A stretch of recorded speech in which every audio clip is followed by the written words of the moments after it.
When it comes to the amount, no, kapag hindi talaga kayang bayaran yung total amount due, instead of paying just the minimum amount, ang pwede mong gawin is number 1, convert to installment or balance conversion kung tawagin, no? So, maraming credit cards ang may ganito. So, basically, yung statement of account mo, yung outstanding balance mo, i-convert nila into installment. Ang maganda pa rito, marami silang terms, no? Very flexible yung mga terms from 6 months, I think, up to 60 months pa yung iba.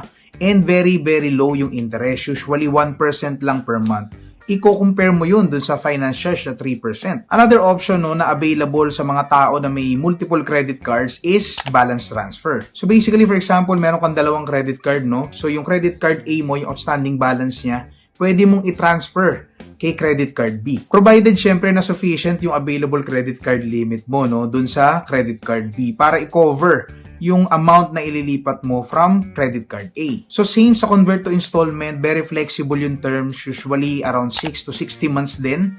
Very low interest rate din, usually 1% lang per month. Ang downside lang is merong mga processing fees itong mga to, no? Pero ang kaganda nito is mame-maintain niya yung pagiging good credit card standing mo doon sa bangko. So hindi ka magde-default kasi. Pero advice ko, kung gagamitin mo to kasi hindi mo mabayaran yung total amount due mo, syempre kapag kinonvert mo yun, mas maganda wag mo munang gamitin yung credit card mo until ma-fully paid mo yung convert to installment or balance transfer na ginawa mo. Kasi kung gagamitin mo lang din ulit yung credit card mo, then definitely mahihirapan ka rin, no? Kasi papatong ng papatong yung mga kailangan mo bayaran. So kailangan talaga very cautious kayo sa paggamit nito, no? Kasi may interest pa rin to.